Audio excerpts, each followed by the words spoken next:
नमस्कार। आपको क्या बताओ, ये कौन सी लोकशाही हमारे प्रदेश में है? ये भारतीय जनता पार्टी का कल ही परसों मैंने एक नारा सुना था कि भाई भूख और भ्रष्टाचार मुक्त, भाई भ्रष्टाचार के मुक्त प्रदेश में यहाँ पर लोकशाही में स्थापित होगी, ऐसा ही कुछ नारा भारतीय जनता पार्टी दे रही थी। और आज मेरे पे भारतीय जनता पार्टी के जो द्वारा घोषित पैनल कड़िया पंचायत के जो सरपंच पद के उम्मीदवार है शंकर भाई पटेल ने मुझ पे आज हमला किया। गनीमत रही कि वहां पर मेरे साथ कुछ बहनें थी जिन्होंने मुझे पकड़ लिया और शंकर भाई को भी पकड़ लिया, वरना आज शायद कुछ अलग हो जाता। ये वारदात आप लोगों को इतनी सिंपल लग रही होगी, मगर ये बात बहुत दुखद है। ये मैं जो कड़िया पंचायत की बात कर रहा हूँ वो आज से नहीं हो रहा है मेरे साथ। एक्चुअल में जब से हमारी पैनल बनी है, मैंने कमलेश भाई भंडारी को इस कड़िया पंचायत में चुनाव के लिए सहयोग देने का वादा किया था और मैंने उनको चुनाव लड़ने के लिए आगे किया था। उन्होंने पूरी पैनल बनाई। पहले तो हमारे कैंडिडेटों को धमकाया गया, जो उम्मीदवार फॉर्म भरने आते थे तो उसको धमकाया गया। बाद में मुझे भी शंकर भाई ने बुलाया था, धमकी देने के लिए नहीं बुलाया था मगर मुझे बुलाया था, जहाँ पे उनके गांव के कुछ उनके सपोर्टर्स मुझे बोल रहे थे कि तुम्हें हमारे गांव में नहीं आना है। एक्चुअल में ये मेरा ननिहाल है, मेरा मामा का घर है वहाँ पर। और आप लोगों को पता होगा गत लोकसभा में मुझे 60% वोट इस कड़िया पंचायत से मिले थे। मैंने उनको पूछा भी कि मैं क्यों नहीं आ सकता, मैं क्यों प्रचार ना करूं? अगर आप लोग भारतीय जनता पार्टी के पैनल में लड़ोगे, भारतीय जनता पार्टी से लड़ोगे, तो मैं क्यों ना आऊं? मैंने उनको ये भी समझाया कि अगर ऐसा है तो आप लोग गांव पंचायतों में समरस करना चाहते हैं तो कीजिए, मगर किसी पार्टी से मत जाइए। आप लोग अगर निर्दलीय रहते हैं, ना मेरे में, ना कांग्रेस में, ना भाजपा में, और आप निर्दलीय रहते हैं, गांव की ओर से लड़ते हैं, तो मेरी ओर से कोई पैनल नहीं बनेगी। अगर आप लोग पार्टी से चुनाव लड़ोगे तो मैं भी वहां पर चुनाव में भाग लूंगा। अगर मेरे साथ कोई चुनाव लड़ना चाहता है तो मैं भी उसको सहयोग दूंगा। तो ऐसे में वो कमलेश भंडारी जो है कड़िया के हमारे मित्र हैं, उन्होंने मन बनाया कि इस बार चुनाव लड़ा जाए। तो मुझे बुलाया उन्होंने कि ये आपका ननिहाल है, वो शंकर भाई ने ही उसके सपोर्टरों को बुलाकर मुझे गणपति बिठाते वहां पर बुलाया और बोला कि ये चुनाव में तुम्हें नहीं आना है। तो मैंने बोला कि चलो क्यों नहीं आओ? तो वो लोग बोलते कि नहीं, तेरे मामा के उसमें ही प्रॉब्लम हो गई, ये है, हमारे गाँव में झगड़ा मत डालो, ये मत करो, फलाना मत करो, ढिकना मत करो। तो मैंने उनको प्रॉमिस भी किया था कि चलो ठीक है, जो मेरा मामा का वार्ड है वहां पर मैं 1-2 वार्ड है वहां पर नहीं आऊंगा।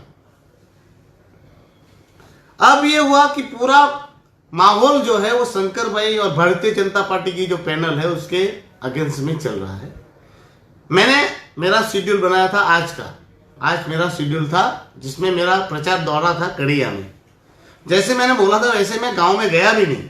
पटेल एरिया जो मेरा मामा का घर है वहां मैं नहीं गया, और मैंने दूसरे जो वार्ड है वहां पे कैंपेनिंग चालू की। जैसे ही कैंपेनिंग चालू की और 10 मिनट हुआ कि वो वहां पर शंकर भाई के जो कुटुंबी है वो सब लड़के आ गए, बोले ये मत बोलो, वो नहीं बोल सकते, तुम ये कैसे बोल सकते हो। मैंने बोला ये सब बातों का मेरे पास सबूत है, और कल 11 बजे मैं वो सबूत लाकर मैं वापस गांव में आऊंगा। तो बोले तब है तो फिर ये हमारे गांव में तूने आने के लिए मना किया था वो। मैंने बोला वो पटेल के गांव में आने के लिए मना किया था, पंचायत में नहीं, जबकि कड़िया पंचायत में मेरा भी वोट है। मैं बोला लोकशाही में कहां लिखा है कि मैं नहीं आ सकता, और मैं क्यों नहीं आऊं? तो वो लोग सबने हंगामा शुरू कर दिया। तो मैंने बोला ठीक है। तो मेरे जो हमारे साथ जो थे कमलेश भाई भंडारी और उन सब सपोर्टर्स और हमारे कैंडिडेट्स, उनको मैंने बोला चले ठीक है, यहां हम लोग नहीं जाते हैं तो हम लोग महयांसी फलिया जो दूसरा फलिया है वहां जाएंगे। और मैंने मेरी गाड़ी लेकर मैं वहां हमारे सपोर्टर्स के साथ मैं महयांसी फलिया गया। तो जहां पर आरती हो रही थी तो हमने सोचा कि आधा घंटा क्यों वेस्ट करें। तो हमने वहां पर जो एनआर कॉलोनी है, वहां जाने के लिए हमने सोचा। तो वहां पर जो भारतीय जनता पार्टी के घोषित, उन लोगों द्वारा घोषित शंकर भाई पटेल, जो उनके भारतीय जनता पार्टी के पैनल से सरपंच पद के उम्मीदवार हैं, वो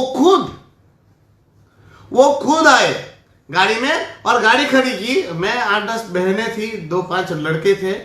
तो हम लोग जा रहे थे, मुझे पूछा कि उमेश भाई कैसे हो? तो मैंने बोला एकदम फर्स्ट क्लास। और मेरे से हाथ मिला तो मैंने हाथ मिला। जैसे ही हाथ मिला और मैं किसी से पीछे बात करता ऐसे देखता, तब तक तो मेरे मुंह पे एक जोर से ऐसा पड़ा कि मैं गिर गया। और वहां पर देखो तो वो अफरा तफरी करने लगा, वो ऐसा कर रहा था जैसे मुझे मार ही डालेगा। ये पत्थर उठा के ये, तो सबने उसको पकड़ लिया और मुझे बोला उमेश भाई आप यहाँ से निकल जाओ, नहीं तो ये। और बाद में तो वहां पर डोरी में तो ऐसा हो गया जैसे पूरा बिहार और ऐसा प्रदेश जहां जाने से गुंडागिरी, दादागिरी, जैसे वो भाई लोगों का शासन हो, वैसे सब सपोर्टर सारे।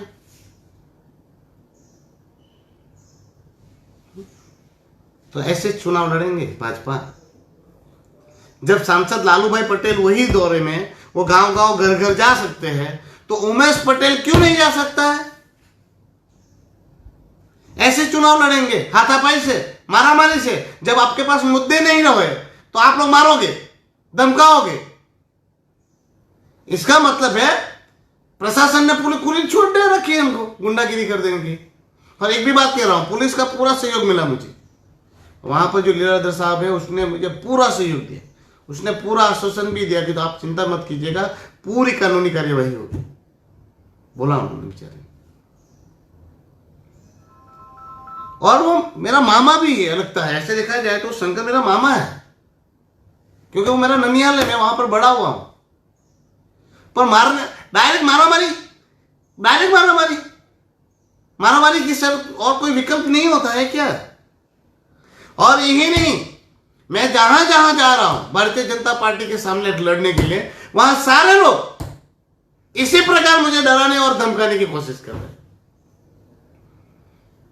पटलारा जाओ तो पटलारा भी ऐसा ही, उधर जाओ तो उधर भी ऐसा ही। यानी भारतीय जनता पार्टी सिर्फ गुंडागर्दी और गुंडों को उन लोगों ने टिकट दे रखा है और गुंडागर्दी से चुनाव जीतना चाहती है। आदमियों को डरा धमका कर मार कर आप लोग खामोश करना चाहते हैं। इससे तो साबित हो गया कि यहां लोकशाही से कुछ भी करना ही नहीं है। पहले लोगों को फॉर्म भरने से डराया गया और उसमें भी प्रशासक जी का नाम लिया गया कि वो बहुत गर्म है। प्रशासक जी को इस बात की तो तपास करनी चाहिए। अगर ऐसी बात नहीं है, प्रशासक जी ने ऐसा नहीं किया है, तो प्रशासक जी को इस बात की इंक्वायरी करवानी चाहिए।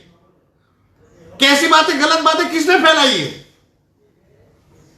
पहले तो ऐसा माहौल बनाया गया कि समरस करना है, प्रशासक जी ने कहा है। लोकशाही में सबको लड़ने का अधिकार है। मैंने वहां पर बोला कि भाई जो मेरे साथ लड़ना चाहते हैं मेरे साथ आइए, हम लोग लोकशाही में हमारी लोकशाही का जो हक और अधिकार है उसके लिए लड़ेंगे। और मैंने मेरे साथ जो आए उनको खड़ा किया, उनको सहयोग दूंगा, वो मेरी जिम्मेवारी है। तो मेरे साथ आया वरकुंड के लोग, मेरे साथ परियारी से आए, पटलारा से आए, कड़िया से आए, मरुड़ में वो सरपंच वाले मेरे साथ आए। तो मैं लड़ रहा हूं उनके लिए। लोकशाही है, मैं किसका समर्थन करूं वो मेरा स्वयं का अधिकार है। मैं भाजपा को सपोर्ट नहीं करता तो नहीं करता, उनके विचार मुझसे नहीं मिलते तो नहीं मिलते। तो हमला करोगे, मारामारी करोगे, दादागिरी करोगे, गुंडागिरी करोगे, ये भारतीय जनता पार्टी बौखलाई हुई है। मैं लोगों को बोलता था कि डरो मत, लड़ो। ये भारतीय जनता पार्टी के पास कोई मुद्दे नहीं है, इनके पास कोई मुद्दे बचे ही नहीं है। ये लोग विकास की बातें नहीं कर सकते। उन्होंने किया ही क्या है? लोगों के घर, दुकान, मकान, रास्ते। आज पूरा पूरा पूरा प्रदेश त्राहिमाम, दमन दीव और दादरा नगर हवेली। भाजपा के पास कोई मुद्दे नहीं रहे हैं, इसलिए अभी गुंडागिरी पे उतारू है। पर मैं आपके माध्यम से सबको कहना चाहता हूं, मैं लाइव इसलिए आया कि आप लोगों को भी पूरी वारदात पता चलनी चाहिए कि उमेश कैसा है। मैं डरा नहीं हूं, बिल्कुल डरा नहीं हूं, ना घबराया हूं। मुझे मौत से डर नहीं लगता, ना मुझे खौफ है। अगर भारतीय जनता पार्टी ऐसा चाहती है, ऐसा समझती है कि मुझे डरा धमका कर घर में चुप बिठा सकती है, तो ये कतई होगा नहीं। मैं अपनी सांस की आखिरी सांस तक लड़ूंगा। मुझे मारकर, डराकर, धमकाकर घर में खामोश नहीं किया जा सकता। और मैं आज कह रहा हूं, अगर मुझे कुछ भी होता है तो उसकी जवाबदेही भारतीय जनता पार्टी की होगी। मैं नहीं डरूंगा, लड़ूंगा। और इस बात से भी एक फाइनल हो गया कि भारतीय जनता पार्टी चुनाव में साफ होने वाली है। जो इस प्रकार से भारतीय जनता पार्टी के लोग दादागिरी पर उतारू हो गए हैं, ये समझ चुके हैं कि दमन दीव और दादरा नगर हवेली में उनका हाल खराब है। उनको ऐसा लग रहा है कि उमेश जो जाएगा, जहां जहां जाएगा वहां पर भाजपा हारेगी। इसलिए जानबूझकर मुझे डरा धमका कर, मुझ पर हमले करवा कर मुझे खामोश करने की कोशिश की जा रही है। और दमन की जनता, दीव की जनता और दादरा नगर हवेली की जनता से मैं ये कहना चाहता हूँ, लड़ो, डरो मत। आज उमेश मरेगा, एक उमेश मरेगा, हजारों पैदा होंगे और पैदा होने होंगे, तब जाके यहाँ पर लोकशाही की स्थापना होगी। डराएंगे, धमकाएंगे और हम लोग डर जाएंगे। कोई चुनाव लड़ने के लिए तैयार नहीं था। आज जिस प्रकार से माहौल है, अगर सब भारतीय जनता पार्टी के कैंडिडेट जो है वो हुए, उनके सामने खड़े हो जाते ना, तो जनता पूरा समर्थन देने वाली थी। मैं जहां जहां जा रहा हूं वो सभी जगह पर जनता खुल कर भारतीय जनता पार्टी के खिलाफ वोटिंग करने के लिए तैयार है। सिर्फ हिम्मत दिखाने की जरूरत है। हमारे प्रदेश में अराजकता का माहौल भारतीय जनता पार्टी के लोगों द्वारा बनाया जा रहा है, डराया जा रहा है। ऐसा माहौल बिल्कुल भी नहीं है। और प्रशासन को भी इस बात का लोगों को विश्वास दिलाना चाहिए कि प्रदेश एकदम एक रूप से पूरी तरह से सेफ है, सलामत है। यहां पर किसी भी प्रकार से भयभीत होने की जरूरत नहीं है। भारतीय जनता पार्टी के ही उम्मीदवार चुनाव लड़ेंगे, ऐसा नहीं है। अगर आप लोगों को किसी को दिक्कत आती है तो प्रशासन उसके साथ खड़ा है, वो विश्वास दिलाने की जरूरत है। नहीं तो ये छोटे से प्रदेश में इतने सारे अधिकारी होने के बावजूद अगर उम्मीदवार इस प्रकार से दादागिरी और तानाशाही करेगा और मारामारी पे उतारू हो जाएगा तो कैसे चलेगा। अराजकता नहीं चलेगी। मुझे कहा जा रहा है, मुझे डराया जा रहा है, मुझे धमकाया, आज से नहीं, मुझे 10-12 दिन से धमकाया जा रहा है। मैं डरता नहीं हूं, सबको मालूम है कि मैं एमपी चुनाव भी लड़ा, मैं कभी डरा नहीं, मैं अकेला ही घूमता हूं और कल भी मैं अकेला ही जाने वाला हूं। भले मुझ पे हमले हो, मुझे मार दो, मेरी आखिरी सांस तक लड़ूंगा। पर इस बात से साबित हो जाता है कि प्रशासन कितना इनके साथ है। भारतीय जनता पार्टी आज, मुझे ऐसा लगता है कि प्रशासन अगर उनके साथ है तभी इतनी दादागिरी कर रही है। लोगों को धमका कर मरवाने से कोई घर में नहीं घुस जाएगा। हमारे वो शंकर भाई को भी सोचना चाहिए कि वो खुद कैंडिडेट है और छोटे बच्चे नहीं है। मुझे लगता है वो तीसरी या चौथी बार जीते हैं। और ऐसे आदमियों को आप ऐसे रास्ते पे गुंडों की तरह मारामारी करोगे। जो कैनवसिंग कर रहा है, आपके पास मुद्दे हैं तो आप भी करो, आप भी प्रचार करो। अगर हमारे मुद्दे गलत है तो आप मुद्दे लाकर डालिए। अगर मैं गलत बोल रहा हूं तो मुझ पर कंप्लेन कीजिए, कानूनी सहारा लीजिए आप लोग। पर आप किसी पे हमला करके किसी की आवाज को खामोश नहीं किया जा सकता, ना डरा जा सकता है।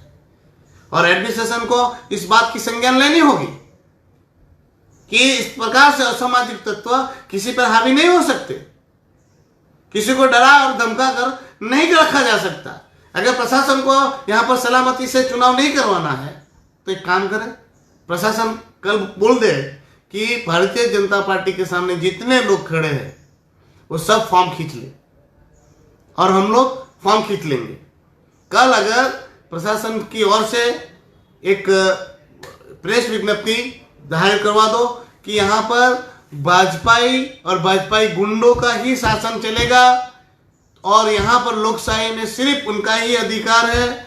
तो भारतीय जनता पार्टी के सामने जितने भी खड़े हैं वो सब फॉर्म खींच लो, प्रचार नहीं करेंगे।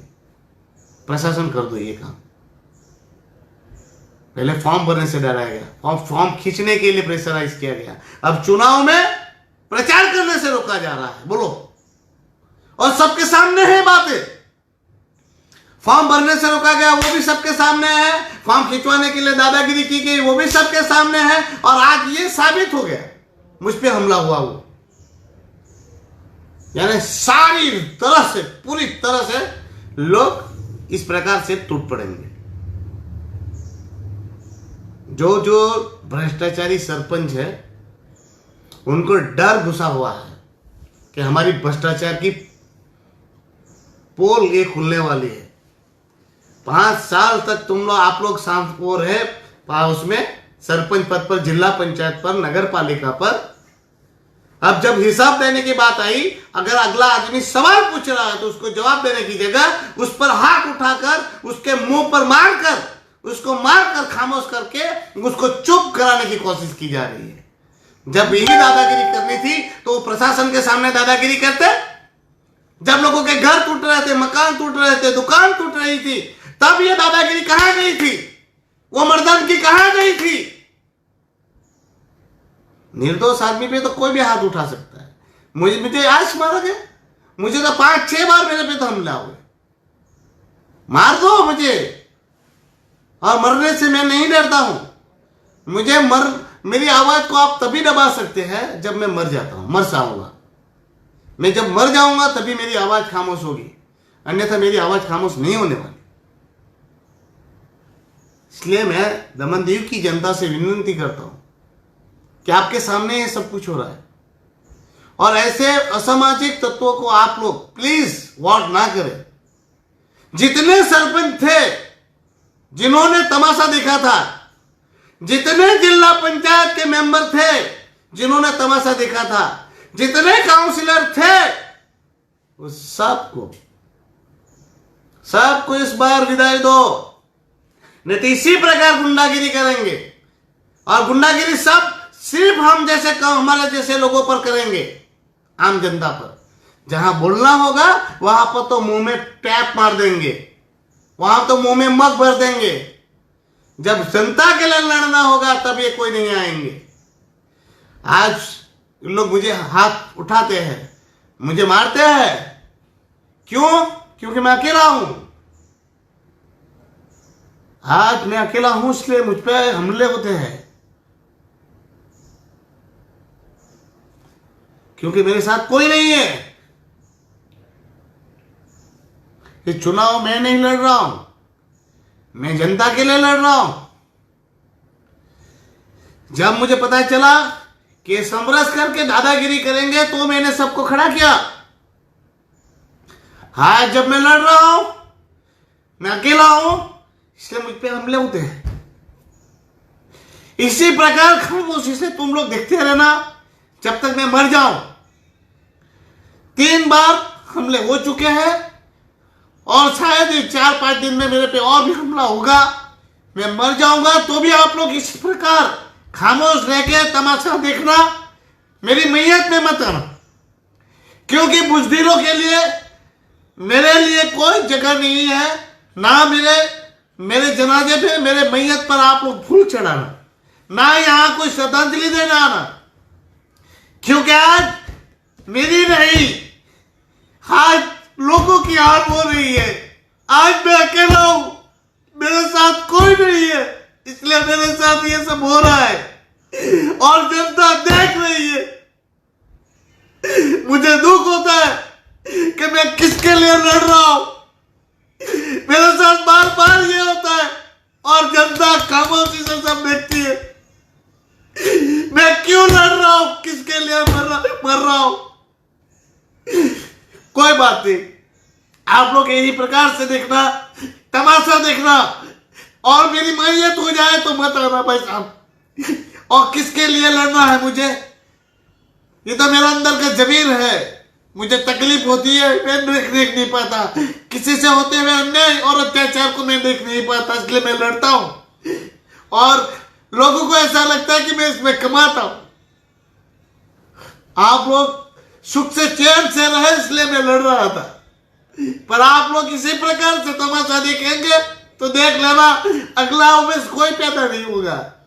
आज ये उमेश लड़ रहा है तुम्हारे लिए, आज उमेश को कोई सहयोग नहीं दे रहा है तो कल दूसरा उमेश कैसे पैदा होगा। आज एक ही उमेश है जो दमन दीव और दादरा नगर हवेली के लिए आवाज उठाता है, पर आप लोगों की ये बुज़दिली देख लेना आगे चलकर बहुत नुकसान देगी। आज मेरी आंखों में आंसू है, मैं अंदर से टूटा हूं, मैं चुनाव हार के नहीं टूटा था, पर आज मैं टूटा हूं क्योंकि बार बार मुझ पे हमले होते हैं और आप लोगों ने खामोशी से देखा है। हर बार आप लोगों ने मुझे कोई सहयोग नहीं दिया है। सब बोलते हैं कि हमने आंदोलन में आपका साथ दिया, मगर मेरे लिए नहीं। आप लोगों ने वो सिर्फ और सिर्फ आपकी लाइट, आपके बिजली के बिल, आपके हाउस टैक्स वगैरह के लिए आपने सहयोग दिया था, मुझे नहीं। जब मुझे हमले हुए किसी ने रैली नहीं निकाली, किसी ने मेरे लिए आवाज नहीं उठाई। आज मैं अकेला हूं और लड़ रहा हूं अभिमन्यु की तरह, मैदान में हूं और अभिमन्यु की तरह जब तक मेरी सांस चलेगी मैं लड़ूंगा। और इस माध्यम से मैं कहना चाहता हूं प्रशासन से भी कि आप लोगों ने जो भारतीय जनता पार्टी के गुंडों को छूट दे रखी है, वो आप लोगों का बुज़दिलापना सबके सामने है।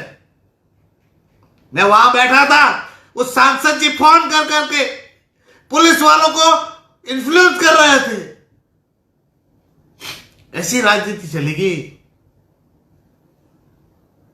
यानी उमेश पे हमला हुआ तो सांसद जी उसके सपोर्ट में आएंगे, कल को मुझे मर्डर हो जाएगा, मुझे मार देंगे तो ये पॉलिटिकल लीडर उनके सामने चले जाएंगे कि अच्छा हुआ उमेश मर गया, कंप्यूटर खत्म हो गया।